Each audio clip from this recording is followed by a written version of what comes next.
Imaginez-vous debout sur les côtes balayées par les vents de Patmos, la mer murmurant d'anciens secrets, tandis que vous êtes aux prises avec le désespoir et l'isolement. Soudain, sortant du silence, une voix perce l'air, une voix comme le tonnerre. Vous vous retournez, et il est là. Jésus, non pas comme un humble charpentier, mais sous une forme glorifiée qui rayonne de puissance et d'éclat. Mais voici la question. Que révèle cette vision impressionnante sur sa véritable nature et son autorité? La réponse se dévoile dans une révélation à couper le souffle, illustrant que même dans nos moments les plus sombres, sa présence offre espoir et transformation. Les vagues azur clapotaient doucement sur les côtes isolées de Patmos, une île à la dérive dans la vaste mer Égée. Son terrain rocheux et sa végétation clairsemée reflétaient la solitude de Jean, l'apôtre exilé sur cette île oubliée. Au milieu de l'isolement, son esprit n'a pas été laissé pour languir. Au lieu de cela, il s'est envolé dans la prière et la contemplation, toujours en harmonie avec les murmures divins venant d'au-delà du royaume terrestre. C'est ici, dans cette beauté désolée, que Jean a rencontré une vision pas comme les autres, une révélation qui défiait les limites de l'imagination humaine, une vision de Jésus dans toute sa splendeur glorifiée. Alors que Jean préparait son cœur à la prière, les barrières entre le ciel et la terre semblaient se dissoudre. Les atours ordinaires de son exil tombèrent, laissant place à un spectacle divin. Au milieu de son culte le jour du Seigneur, au milieu du bruit des vagues et du murmure du vent, une voix parla, attirant son attention avec la majesté d'un appel de clairon. Il se tourna pour voir la voix et vit une silhouette si radieuse et si impressionnante que ses sens humains pouvaient à peine en saisir la signification. Apocalypse 1, 13-16 nous offre l'imagerie vivante de cette rencontre divine. Vêtu d'une longue robe, avec une ceinture dorée entourant sa poitrine, Jésus se tenait dans une gloire transcendante. La robe, qui s'étendait jusqu'à ses pieds, parlait de dignité et de sacerdoce, évoquant les mêmes vêtements décrits dans les anciennes traditions scripturaires. La ceinture dorée, symbole d'autorité et de royauté, scintillait d'une lumière éthérée, marquant sa position de prêtre et de roi. Ses cheveux, aussi blancs que la laine ou la neige fraîchement tombée, transmettaient à la fois la pureté et la sagesse, en résonance avec les images trouvées dans Daniel 7-9, où l'Ancien des Jours est décrit avec la même éminence. Ce n'était pas un chiffre ordinaire, c'était un héros à la fois du passé éternel et de l'avenir infini, une manifestation de la sagesse divine accumulée à travers les âges. Les yeux de John se levèrent pour rencontrer ceux du divin, seulement pour rencontrer des yeux flamboyants de feu. Ce regard ardent était pénétrant et purificateur, capable de voir à travers la façade de l'humanité et dans l'âme éternelle. Ses yeux reflétaient non seulement le jugement, mais aussi un amour dévorant qui affine et rachète. L'intensité de ses yeux, qui rappelle les feux raffinés mentionnés dans les prophéties bibliques, renforçait la vérité de Jésus en tant que juge juste et rédempteur aimant. La vision se poursuivait jusqu'à ses pieds, qui brillaient comme du bronze bruni raffiné dans une fournaise. Leur éclat témoignait de sa force durable et de sa fondation inflexible. Ces images s'inspirent des langages prophétiques de purification et de force, annonçant le royaume inébranlable qu'il présidait, un royaume forgé dans la sainteté et la justice. Et sa voix, une symphonie de puissance, était comme le bruit des eaux tumultueuses. Ce n'était pas simplement une voix qui communiquait, il commandait la création elle-même. Tout comme les eaux puissantes ne pouvaient être contenues ou ignorées, sa voix résonnait avec autorité, résonnant dans les cieux et dans le cœur même de Jean. C'était la voix de celui qui donne la vie au chaos, qui calme la tempête avec un simple mot et qui a fait naître les mondes par son commandement. Chaque élément de cette révélation étonnante était porteur de significations symboliques profondes, tissant une tapisserie qui s'appuyait sur de riches allusions de l'Ancien Testament et pointait vers des vérités divines. La vision majestueuse révélait un Jésus qui n'était plus l'humble charpentier de Nazareth, mais le roi éternel et glorifié des rois. Son apparition dans ces symboles rayonnants était un témoignage de sa nature, pure, sage et souveraine. Il n'était pas seulement une figure de l'histoire, il était et est l'éternel présent et l'avenir sans fin. Dans cette vision, Jean a rencontré non seulement Jésus ressuscité, mais aussi le berger, le prêtre et le guerrier glorifié dont la présence a brisé le voile entre le banal et le miraculeux. Ce fut une rencontre transformatrice, gravée dans le cœur de Jean, prête à être dévoilée aux générations en quête de compréhension de la majesté divine et de l'assurance de ses promesses. Alors que nous continuons à approfondir le livre de l'Apocalypse, nous sommes invités à aller au-delà de notre compréhension naturelle et à adopter cette superbe représentation de Jésus, une représentation qui défie, encourage et parle aux croyants d'aujourd'hui avec autant de puissance qu'elle l'a fait à Jean sur cette île isolée de Patmos. Dans le livre de l'Apocalypse, la représentation de Jésus est imprégnée de symboles puissants qui reflètent sa souveraineté et son autorité sans précédent. Parmi les images saisissantes présentées par Jean, les 7 étoiles fermement tenues dans la main droite de Jésus, Apocalypse 1, 20, témoignent de son contrôle sur les églises. Ces étoiles, expliquées comme les anges ou messagers des 7 églises, symbolisent non seulement la direction, mais aussi la protection que Jésus offre à sa communauté de croyants. À travers cette représentation, nous sommes témoins d'un Jésus qui détient l'existence et l'avenir de son Église avec un commandement et une grâce assurée. Cette imagerie contraste fortement avec l'humilité du ministère terrestre de Jésus. Durant son séjour sur terre, Jésus était connu pour ses actes d'une simplicité et d'un service surprenant. Laver les pieds de ses disciples, guérir les exclus et enseigner par des paraboles. Pourtant, même sous sa forme humaine, ses paroles et ses actes exerçaient une autorité divine, calmant les mers et chassant les démons. La transition entre l'humble service terrestre de Jésus et son état exalté dans l'Apocalypse est profonde. Il révèle une figure transformée, élevée vers les cieux, démontrant sa domination bien au-delà des simples frontières terrestres. La main droite, tout au long des Écritures, est habituellement associée à la force et au pouvoir. Ésaïe 40 et un Jix, par exemple, rassurent « Je te soutiendrai de ma droite. » Ainsi, lorsque Jean décrit Jésus tenant les 7 étoiles, l'accent est mis sur la sécurité, la stabilité et la gouvernance divine. Rien n'échappe à son attention, aucune église, aucun croyant n'est hors de sa portée protectrice. Jésus, dans cette vision, n'est pas simplement un gardien passif mais un commandant actif, intimement impliqué dans le sort de ses disciples, résumant ainsi son rôle de berger de son troupeau. De plus, l'Apocalypse présente à Jésus une voix d'une magnifique autorité, comparée au bruit des eaux tumultueuses. Cette imagerie évoque la force implacable et écrasante d'une puissante cascade, belle mais indéniablement imposante. Sa voix, qui s'adressait autrefois aux foules avec des paraboles et des enseignements doux, résonne désormais de la finalité et du jugement divin. Sur terre, elle appelait des disciples, réprimandait les tempêtes et attirait les opprimés. Dans son état glorifié, il sert à nouveau de centre de vérité, capable de faire taire le chaos et d'exiger l'attention du monde. La synergie entre les symboles des 7 étoiles et la voix autoritaire souligne l'intégralité du règne de Jésus et son rôle actif en tant que juge ultime. Sa souveraineté s'étend au-delà du simple leadership spirituel, il englobe à la fois les royaumes célestes et terrestres. Chaque action, chaque parole prononcée est imprégnée d'une autorité qui transcende le temps et l'espace, unissant le passé et le futur, pardonnant le péché, accordant la sagesse et dictant le cours de l'histoire. Comme Jean le révèle, ce Jésus suprême veille sur ses disciples avec détermination. Sous sa garde, les églises représentées dans l'Apocalypse, avec leurs diverses luttes et leurs forces, ne sont pas abandonnées dans leurs épreuves. Au lieu de cela, ils sont continuellement sous son regard, portés dans les mêmes mains qui portaient autrefois le poids du jugement sur la croix. Ici réside une assurance.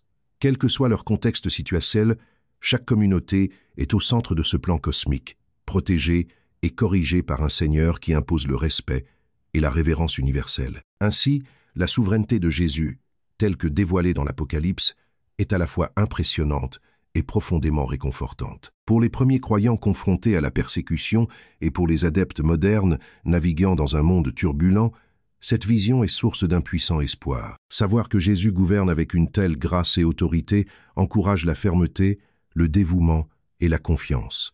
Il invite les croyants à abandonner leurs inquiétudes et à s'aligner sur son dessein divin. Alors que Jésus appelle ses églises, il affirme non seulement leur importance, mais offre également des conseils et des encouragements à persévérer, une promesse qui reste aussi pertinente aujourd'hui qu'elle l'était dans la révélation de Jean.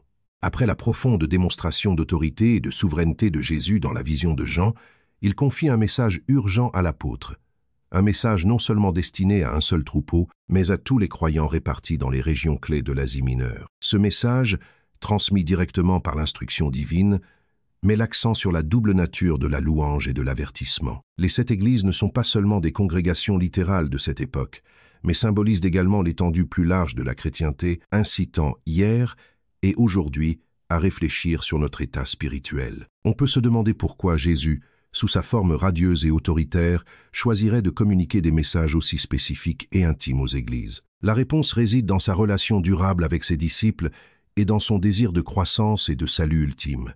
Ces messages, tissés d'affection et de vérité crue, illustrent la compréhension de Jésus des épreuves auxquelles les croyants sont confrontés et de leurs besoins urgents de correction et d'encouragement pour rester sur le chemin de la justice. Le discours d'ouverture à l'église d'Éphèse exprime un dilemme pertinent. L'église d'Éphèse est félicitée pour sa persévérance, sa recherche de la vérité et son intolérance envers les pratiques malveillantes. Cependant, Jésus souligne un problème grave. Ils ont abandonné l'amour qu'ils avaient au début.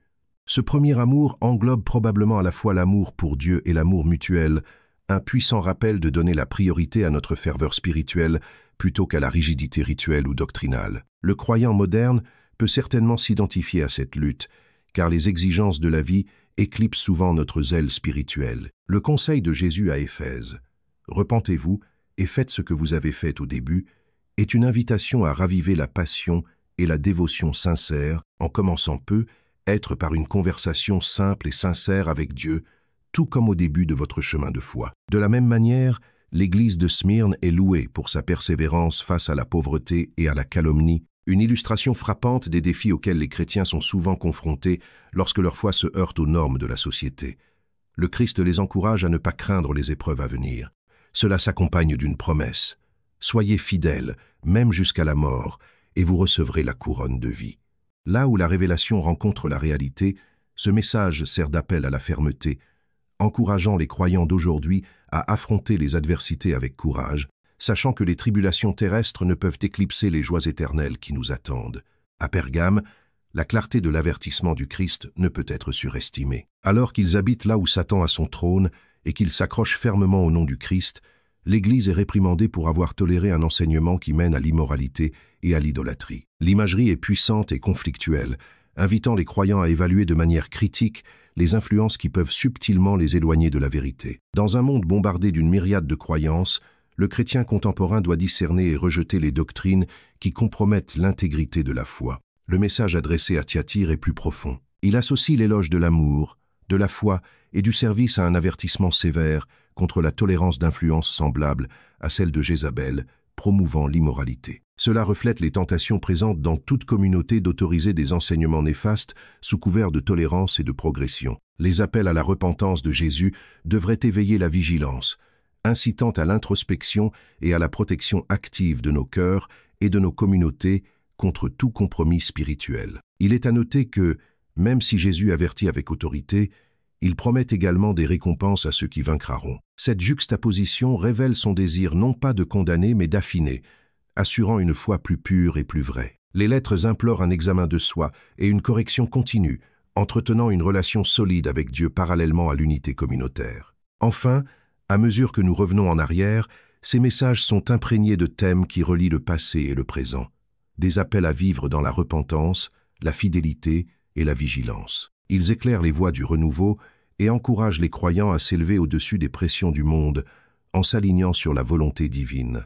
S'engager profondément dans ces messages, comme l'envisage Jésus, peut rajeunir les parcours de foi individuels et collectifs en cultivant un engagement résilient et durable envers le Christ. Ainsi, alors que nous naviguons dans l'ère actuelle, nous sommes invités à réfléchir sur ces vérités intemporelles, ancrant fermement nos vies dans l'espoir et la direction proposée par celui qui détient les 7 étoiles, Jésus-Christ. Alors que nous approfondissons les profondes implications de la vision trouvée dans l'Apocalypse, nous nous retrouvons captivés par l'imagerie et la signification de Jésus en tant qu'agneau triomphant. Cette vision offre une lueur d'espoir et d'assurance éternelle aux croyants qui naviguent dans les complexités et les incertitudes de la vie. En effet, la représentation de Jésus dans Apocalypse 5, 6 comme l'agneau qui semble immolé, mais qui se tient debout en triomphe, sert de symbole monumental de victoire sur le péché et la mort. Cette image rassure les croyants sur une promesse inébranlable qui transcende le temps et les troubles. Au cœur de cette vision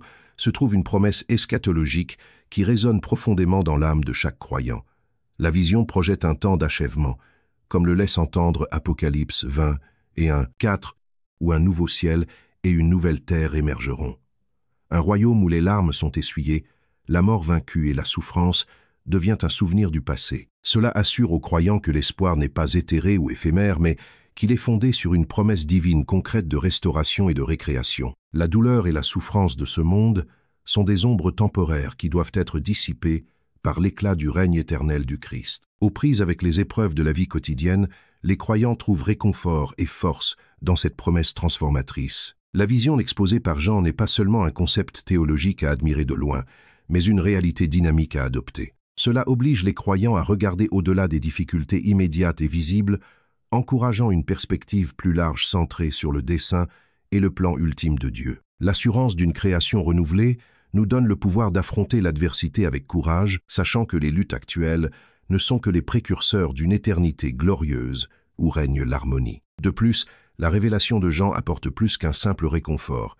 Il agit comme une feuille de route divine, guidant les croyants vers la préparation spirituelle. Le geste d'anticipation de vivre en préparation au retour du Christ est tissé tout au long du récit, appelant à une vie de vigilance et de fidélité. Cette perspective tournée vers l'avenir invite chaque croyant à un engagement actif, en alignant sa vie sur les principes et les valeurs qui reflètent l'essence du roi régnant. Ce processus de transformation nécessite de l'intentionnalité, une immersion dans l'adoration qui va au-delà des rituels et des traditions, touchant l'âme même et alignant sa vie sur le caractère et les objectifs énoncés par Jésus. Le culte devient un mode de vie, une effusion continue d'amour et d'adoration qui transforme le banal en acte d'importance divine. Ce faisant, les croyants cultivent une perspective qui recherche constamment le royaume de Dieu, favorisant un esprit toujours réceptif à sa volonté et à sa présence. La représentation de Jésus comme l'agneau victorieux nous réconforte non seulement, mais nous incite également à l'introspection et à l'action. C'est une invitation à examiner nos vies,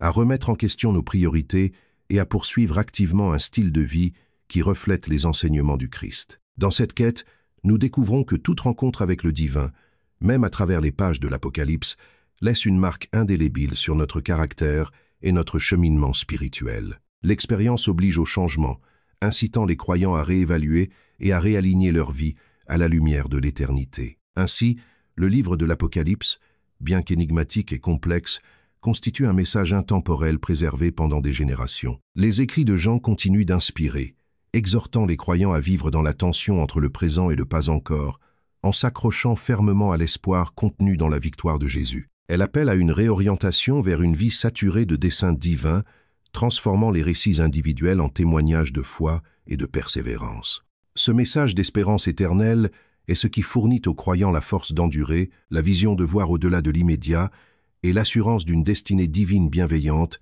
qui attend son accomplissement. Cela devient plus qu'une simple promesse eschatologique, mais une réalité vécue à travers les interactions quotidiennes de grâce, de miséricorde et d'amour qui caractérisent le royaume de Dieu. À la lumière de la vision, les croyants marchent avec une espérance inébranlable, une foi résiliente et un amour qui reflète la compassion sans limite de l'agneau qui a tout vaincu.